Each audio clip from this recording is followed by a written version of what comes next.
작년에 어디 제가 IR 갔다가 그런 말씀 드렸습니다. 지금 딱 주식 사시기 좋은 때다 이런 말씀을 드렸는데 1분기 실적이 이 정도까지 나왔다면 이제 올해 배당에 대해서도 기대를 할 수 있지 않을까. 또 암호화폐 시장 죽으면 어떻게 할 건데 이런 식으로 또 공격을 하시거든요. 네. 선생님 어떻게 방어하실 수 있겠습니까? 일단 들어와서 쓰시는 분들이 그냥 머물러 있는 분들 우리 왜 주택 청약 같은 거 넣어놓으면 그냥 거기에다가 넣어놔야 되는 돈이니까 그거 넣어놓고 잊어버리고 사시는 분들 많잖아요. 저도 이렇게 보면은 뭐 주택 청약 부금 어느 은행에 얼마가 들어가는지 기억도 안 날 정도로 옛날 일이고 잊어버리고 있는 반면에 이 업비트로 인해서 들어온 그 이 현금이 보면은 굉장히 그 안에서 액티브하게 움직입니다.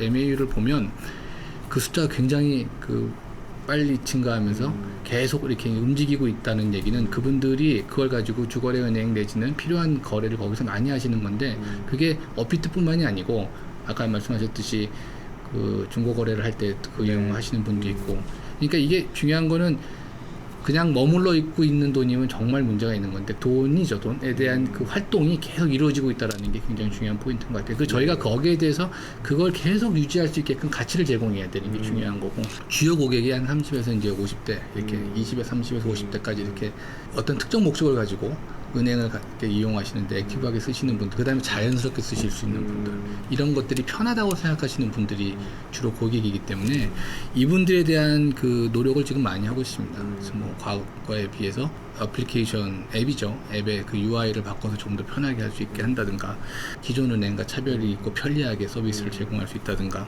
또 아니면은 그 이 대출 같은 경우에도 뭐 조금 이 배리어를 이 문턱을 조금 낮춰서 중금리지만 또 이용하실 수 있게 한다든가 이런 것들을 통해서 차별을 하는 건데 다행히 지금까지는 그 우려를 씻을 만큼 현재까지는 굉장히 그 저희가 보기에는 액티브하게 움직이는 고객분들이시라서 앞으로 이걸 잘 관리하는 게 중요할 거고. 네.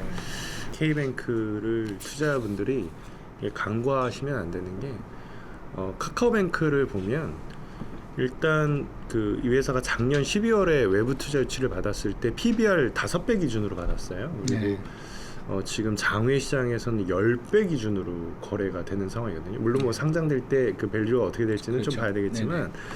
근데 지금 이 K뱅크 같은 경우에는 자본금이 2조 1,500억 정도. 그러니까 그렇습니다. 이 회사에 대해서 우리가 PBR을 몇 배를 줄 것이냐에 따라서 이 폭이 결국은 KT 주가를 정말 많이 끌어올릴 수도 있는 포인트가 될 수 있다라는 생각이 들어요. 그래서 앞으로 이 KT에 투자하신 분들은 사실 다른 것보다도 이 K뱅크를 좀 주목을 하셔야 되는 게 아닌가 그렇게 좀 생각을 하고 있습니다. 다시 좀 본질적인 부분으로 좀 들어가려고 합니다. 네. 5G 얘기를 이렇게 안 할 수가 없는데 네. 이 5G가 사실 이제 서비스한 지 지금 한 3년 차가 됐지 않습니까? 그렇습니다. 근데 이 상황에서 과연 5G는 어떻게 되는 것이냐, 이게 뭐 기대만큼 잘 된 건지 아니면 기대보다 좀 못 미친 건지 뭐 다양한 이제 궁금증이 있는데요. 네. 뭐 그 부분에 대해서는 상무님이 어떻게 생각하시는지 말씀해 주시면 감사하겠습니다. 이 5G라고 하는 서비스가 얼마나 그러면 지금 와 있나 이걸 먼저 이제 좀 보는 게 좋을 것 같습니다. 저희 그 핸드폰 가입자죠. 우리가 가입자라고 하는데 핸드폰 가입자 중에 약 한 35% 정도가 이미 지금 이제 5G를 쓰고 계십니다. 벌써 35%나 35% 쓰고 계십니다. 그 다음에 저희가 이제 연말까지 이건 되게 뭐 조심스럽긴 합니다만 연말까지 저희 내부적으로는 한 45% 또는 이상을 갈 수 있을 것 같아요. 그러면 뭐 50% 정도 되면은 이제 매스라고 저희가 얘기를 할 수 있겠죠. 첫 번째의 환경은 이제 만들어지고 있다. 그럼 두 번째는 거기에 따른 그 올바른 서비스 내지는 올바른 그 컨텐츠가 만들어져야 되는데 이게 지금 만들어지고 있는 시점인 거죠. 근데 이게 사실 우리가 볼 때는 좀 먼저 왔어야 되지 않았나? 그러면 좀 더 체감하면서 5G를 쓸 텐데 예를 들어서 이 서비스 이 앱은 5G가 아니면 돌아가지 않아.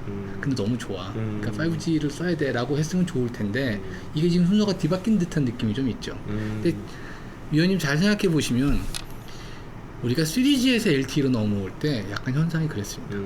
그때는 LTE가 오면 바로 쓸 수 있는 앱과 서비스들이 이미 많이 대기를 하고 있었어요. 그때는 장비와 단말기 그때 이제 아이폰이 막 3G에서 LTE로 넘어갈 때 뭐 LTE 단말기 핸드폰이 나왔네 안 나왔을 때 하지만 이미 컨텐츠는 LTE에 맞게끔 많이 돼 있었죠. 이거에 대해서 비교를 하다 보면은 왜 얘는 이렇게 없나라고 얘기하지만 사실은 이 생태계가 만들어지는 조건이 된 거고 거기에 맞는 이제 그 서비스들이 지금 속속들이 들어오고 있는 중입니다. 지금까지 굉장히 많은 사업부별 이게 특장점을 말씀을 해주셨는데 이제 숫자로 한번 들어가 보겠습니다, 상무님. 2022년에 이제 별도 기준으로 네. 그 영업이익이 1조 목표예요. 네네. 근데 1분기에 너무 잘하신 거예요. 이 예상을 크게 뛰어넘었죠. 그래서 투자분들이 1분기 저 정도인데 왜 1조야? 너무 약한 소리 하는 거 아니야? 라고 이제 이야기하시거든요. 네. 근데 저도 생각했을 때 그냥 엄살 피시는 느낌이 좀 없지 않아 있어서 그분에 대한 좀 기대를 저희가 가져가도 되는지 여기에서 좀 살짝 비기를 방출해 주십시오. 작년 5월 달에 코퍼레이션 데이 할 때 별도 기준으로 1조를 하겠습니다 라고 말씀을 드렸었는데 네.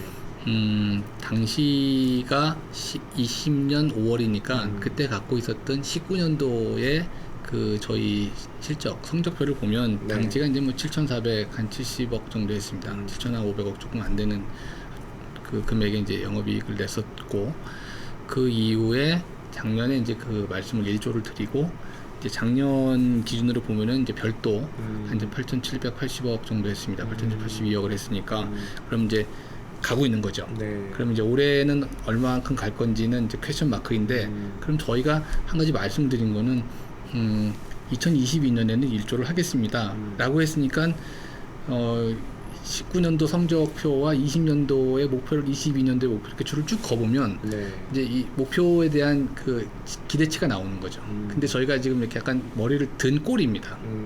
이번 1분기 성적을 보면 그래서 이게 과연 저 각도로 갈 것인지 조금 더 늘어날 것인지에 대한 이제 질문이 많고 위원님도 그날 이제 질문을 하셨었는데 저희 대표님께서 당시에 이제 그 대답을 하시기를 괜찮을 것 같다. 그래서 하반기에 숫자가 나오는 걸 좀 보고 필요하면은 다시 시장과 이제 이야기를 하시겠다 이런 말씀을 이제 하신 게 저한테는 굉장히 큰 의미가 있어 보입니다. 그리고 이제 실적이 좋으면은 저희가 또 배당 연결이 되어 있잖아요. 그렇죠. 네. 사실 2020년에 그 배당 1,350원 발표를 하셨을 때 굉장히 놀랐어요. 왜냐하면 시장에서는 대부분 다 1,200원 정도 주겠지라고 생각했는데 이제 그거보다 한 10% 정도 더 잘 나와서 일단은 이제 그날도 주가 많이 올랐는데 네. 1분기 실적이 이 정도까지 나왔다면 이제 올해 배당에 대해서도 기대를 할 수 있지 않을까 이런 부분들을 좀 생각을 하고 있는데 네. 이 배당에 대한 좀 전망은 어떨지. 그 배당에 대한 계산은 딱 나와 있는 거죠. 저희가 작년에 물론 조정이긴 합니다만 별도 그 이익의 50%를 배당하겠습니다라고 말씀드렸기 때문에 이미 시장에는 그 공식은 딱 나와 있는 겁니다. 공식은 나와 있고 그러면 공식에 일단 숫자는 나왔고 곱하기 50을 해야 되니까 이 숫자가 어떻게 나오는지가 이제 중요한 건데 이 숫자는 방금 전에 말씀드렸듯이 목표치의 22년도 숫자는 찍어 놓은 거고 네. 지금 거기에 따라서 지금 가고 있는데 어쨌든 그거보다는 자꾸 머리를 지금 이 라인보다는 위로 가는 듯한 느낌이면 그거에 따른 결과는 그냥 나와서 드릴 수밖에 없는 딱 지금 이 시스템이 돼 있는 거고 그걸 저희는 작년에 이제 해낸 거죠. 그래서 이제 그걸 저희는 배당 정책이라고 하는데 작년 재작년보다 올해 지금 1분기 기준으로 봐서는 이제 숫자가 잘 나오고 있는 거니까 그래서 시장에서는 작년보다는 올해 또 이제 배당에 대한 기대가 좀 있는 거고 그걸 회사는 잘 알고 있습니다. 오늘 또 다시 말씀을 드리고자 하는 것은 지난번에 그 대표님께서 컵데이 때 5월달에 이제 말씀하시기를 그 저희가 말씀 중장기 배당 정책에 대해서는 변함이 없다. 그거는 뭐 우리가 약속을 한 거고 지키는 거에 대해서는 전혀 변함이 없이 간다라고 말씀드렸던 거에 대해서 다시 한번 뭐 강조드리는 게 굉장히 중요한 것 같아요.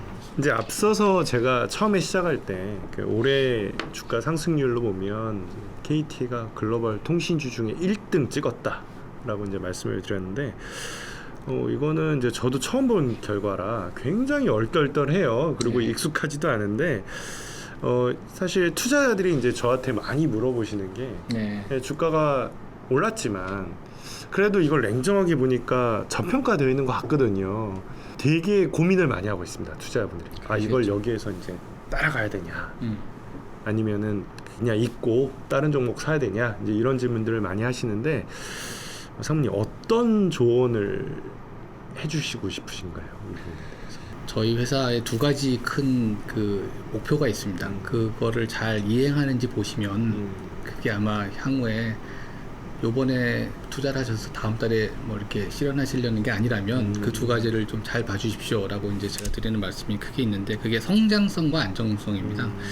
사실 그 통신 회사는 굉장히 그 업력도 오래됐고, 그 다음에 고객도 이렇게 딱 정해져 있는데 전 국민이죠. 이미 이제 성장을 하기에는 포화 상태인 생각들을 많이 하시는데, 그거는 개인 고객의 무선 분야 또는 유선 분야에 선 그게 맞습니다.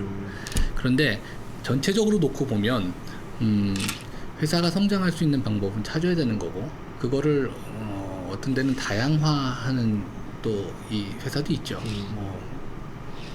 아주 뭐 이종간이긴 하지만 성장성 있는 곳으로 이제 투자하고 그쪽에 확장하는 데도 있는데, 저희는 아까도 말씀드렸듯이 이 코로나 이후에 그 환경이 바뀌고 있는 거에 대해서 저희가 그 성장성을 그쪽으로 포커싱을 하고, 거기에 따른 디지코라고 하는 그 이 플랫폼 기반의 그 이 서비스를 통해서 고객에게도 변화를 드리고 그것이 저희에게도 이익이 될 수 있게 하는, 그것이 일련의 플랫폼이라고 하는 표현을 쓰는 이유가 바로 그런 겁니다.